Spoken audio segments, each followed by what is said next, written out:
मी ने पूछा, योगीश्वरों, भगवान स्वतंत्रता से अपने भक्तों की भक्ति के वश होकर अनेकों प्रकार के अवतार ग्रहण करते हैं और अनेकों लीलाएं करते हैं। आप लोग कृपा करके भगवान की उन लीलाओं का वर्णन कीजिए जो वे अब तक कर चुके हैं, कर रहे हैं या करेंगे। अब 7वें योगीश्वर द्रुमिल जी ने कहा, राजन, भगवान अनंत हैं, उनके गुण भी अनंत हैं। जो यह सोचता है कि मैं उनके गुणों को गिन लूँगा वह मूर्ख है, बालक है। यह तो संभव है कि कोई किसी प्रकार पृथ्वी के धूलि कणों को गिन ले, परंतु समस्त शक्तियों के आश्रय भगवान के अनंत गुणों का कोई भी किसी प्रकार पार नहीं पा सकता। भगवान ने ही पृथ्वी, जल, अग्नि, वायु, आकाश, इन 5 भूतों को अपने आप में सृष्टि की है। जब वे इनके द्वारा विराट शरीर ब्रह्मांड का निर्माण करके उसमें लीला से अपने अंश अंतर्यामी रूप से प्रवेश करते हैं, भोक्ता रूप से नहीं, क्योंकि भोक्ता तो अपने पुण्यों के फलस्वरूप जीव ही होता है, तब उन आदिदेव नारायण को पुरुष नाम से कहते हैं। यही उनका पहला अवतार है। उन्हीं के इस विराट ब्रह्मांड शरीर में तीनों लोक स्थित हैं। उन्हीं की इंद्रियों से समस्त देहधारियों की ज्ञानेंद्रियां और कर्मेंद्रियां बनी हैं। उनके स्वरूप से ही स्वतः सिद्ध ज्ञान का संचार होता है। उनके श्वास प्रश्वास से सब शरीरों में बल आता है तथा इंद्रियों में ओज, इंद्रियों की शक्ति और कर्म करने की शक्ति प्राप्त होती है। उन्हीं के सत्व आदि गुणों से संसार की स्थिति, उत्पत्ति और प्रलय होते हैं। इस विराट शरीर के जो शरीरी हैं वे ही आदिकर्ता नारायण हैं। पहले पहल जगत की उत्पत्ति के लिए उनके रजोगुण के अंश से ब्रह्मा हुए, फिर वे आदि पुरुष ही संसार की स्थिति के लिए अपने सत्वांश से धर्म तथा ब्राह्मणों के रक्षक यज्ञपति विष्णु बन गए, फिर वे ही तमोगुण के अंश से जगत के संहार के लिए रुद्र बने। इस प्रकार निरंतर उन्हीं से परिवर्तनशील प्रजा की उत्पत्ति, स्थिति और संहार होते रहते हैं। दक्ष प्रजापति की एक कन्या का नाम था मूर्ति। वह धर्म की पत्नी थी। उसके गर्भ से भगवान ने ऋषि श्रेष्ठ शांतात्मा नर और नारायण के रूप में अवतार लिया। उन्होंने आत्म तत्व का साक्षात कराने वाले उस भगवदाराधन रूप कर्म का उपदेश किया जो वास्तव में कर्म बंधन से छुड़ाने वाला और नैष्कर्म स्थिति को प्राप्त कराने वाला है। उन्होंने स्वयं भी वैसे ही कर्म का अनुष्ठान किया। बड़े बड़े ऋषि मुनि उनके चरण कमलों की सेवा करते रहते हैं। वे आज भी बद्रिकाश्रम में उसी कर्म का आचरण करते हुए विराजमान हैं। ये अपनी घोर तपस्या के द्वारा मेरा धाम छीनना चाहते हैं। इंद्र ने ऐसी आशंका करके स्त्री, वसंत आदि दल बल के साथ कामदेव को उनकी तपस्या में विघ्न डालने के लिए भेजा। कामदेव को भगवान की महिमा का ज्ञान न था, इसलिए वह अप्सरागण, बसंत तथा मंद सुगंध वायु के साथ बद्रिकाश्रम में जाकर स्त्रियों के कटाक्ष बाणों से उन्हें घायल करने की चेष्टा करने लगा।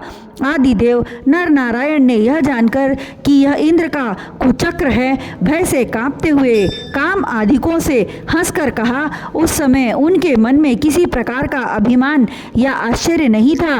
कामदेव, मलय, मारुत और देवांगनाओं, तुम लोग डरो मत, हमारा आतिथ्य स्वीकार करो, अभी यहीं ठहरो, हमारा आश्रम सूना मत करो। राजन, जब नर नारायण ऋषि ने उन्हें अभयदान देते हुए इस प्रकार कहा, तब कामदेव आदि के सिर लज्जा से झुक गए। उन्होंने दयालु भगवान नर नारायण से कहा, प्रभो, आपके लिए यह कोई आश्चर्य की बात नहीं है, क्योंकि आप माया से परे और निर्विकार हैं। बड़े बड़े आत्माराम और धीर पुरुष निरंतर आपके चरण कमलों में प्रणाम करते रहते हैं। आपके भक्त आपकी भक्ति के प्रभाव से देवताओं की राजधानी अमरावती का उल्लंघन करके आपके परम पद को प्राप्त होते हैं, इसलिए अब वे भजन करने लगते हैं। तब देवता लोग तरह तरह से उनकी साधना में विघ्न डालते हैं।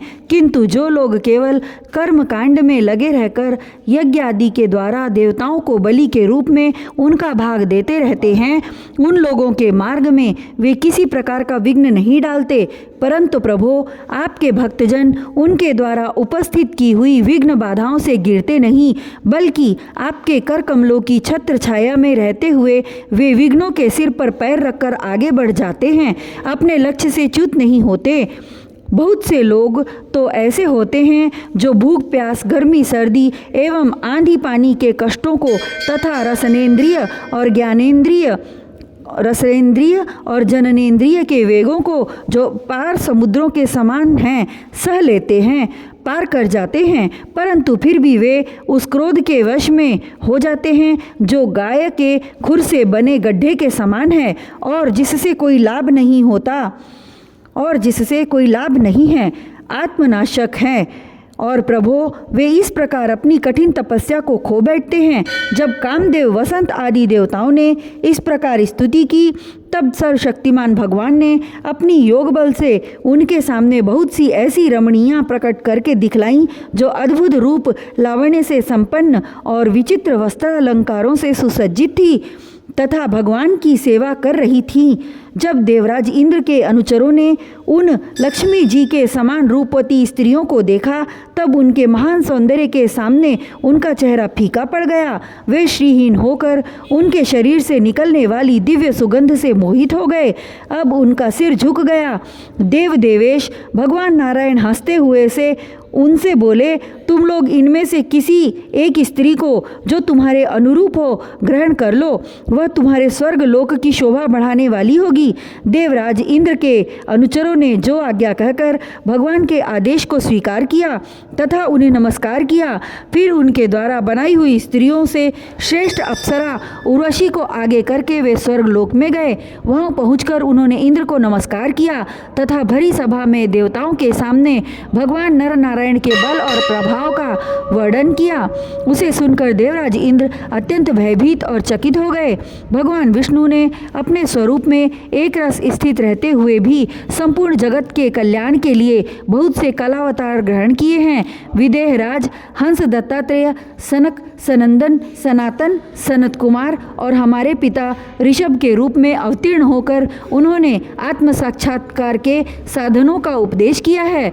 उन्होंने ही हयग्रीव अवतार लेकर मधुकैटभ नामक असुरों का संहार करके उन लोगों के द्वारा चुराए हुए वेदों का उद्धार किया है। प्रलय के समय मत्स्यावतार लेकर उन्होंने भावी मनु, सत्यव्रत, पृथ्वी और औषधियों की, धान्य आदि की रक्षा की और 12 अवतार ग्रहण करके पृथ्वी का रसातल से उद्धार करते समय हिरण्याक्ष का संहार किया। कूर्मावतार ग्रहण करके उन्हीं भगवान ने अमृत मंथन का कार्य संपन्न करने के लिए अपनी पीठ पर मंदराचल धारण किया और उन्हीं भगवान विष्णु ने अपने शरणागत एवं आर्त भक्त गजेंद्र को ग्रह से छुड़ाया।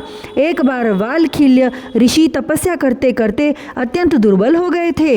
वे जब कश्यप ऋषि के लिए समिधा ला रहे थे तो थक कर गाय के खुर से बने हुए गड्ढे में गिर पड़े, मानो समुद्र में गिर गए हों। उन्होंने जब स्तुति की तब भगवान ने अवतार लेकर उनका उद्धार किया। वृत्रासुर को मारने के कारण जब इंद्र को ब्रह्म हत्या लगी और वे उसके भय से भागकर छिप गए, तब भगवान ने उस हत्या से इंद्र की रक्षा की।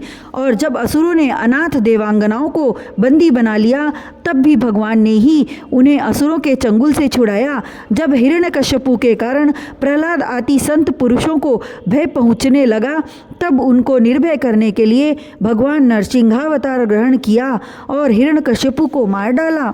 उन्होंने देवताओं की रक्षा के लिए देवासुर संग्राम में दैत्यपतियों का वध किया और विभिन्न मनमंत्रों में अपनी शक्ति से अनेकों कलावतार धारण करके त्रिभुवन की रक्षा की। फिर वामन अवतार ग्रहण करके उन्होंने याचना के बहाने इस पृथ्वी को दैत्यराज बलि से छीन लिया और अदिति नंदन देवताओं को दे दिया।